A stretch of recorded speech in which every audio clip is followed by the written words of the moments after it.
حب زي العطر اللي بيرشه هو أول واحد بيشمه. عشان كده اللي قاعد مستني إن اللي قدامه يعمل عمل كويس ليه ومش عايز يبدأ إلا كرد فعل لازم يعرف إنه ما عملش وصية ربنا: ادفع بالتي هي أحسن السيئة نحن أعلم بما يصفون. ربنا قال كده، ربنا قال بادر بالإحسان، وربنا مش محتاج تحكي له شريكك التاني يستاهل ولا ما يستاهلش، نحن أعلم بما يصفون.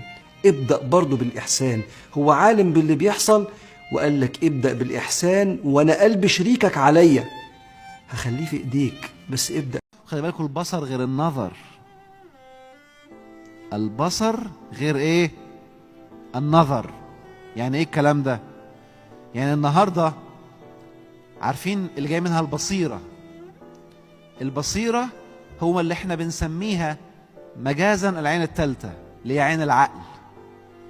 فالبصر غير النظر. عشان كده الامر او النهي القرآني هو غض البصر، مش غض الايه؟ النظر. غض البصر. بصرك ما يسرحش. ماشي؟ مش تقعد ازاي حضرتك؟ مش كده خالص، انت كده غض النظر مش البصر. الامر غض، النهي غض البصر يا جميل. ما انت ممكن تعمل كده وبصرك بيلعب برضه، ده اللي يتغض يا جميل. ماشي؟ البصر ده اللي يتغض مش النظر. على فكرة انك تعمل كده اصلا عدم احترام للاخر، ملهاش علاقة اصلا بالدين نهائي. بص في عينيه وكلمه، بس بصرك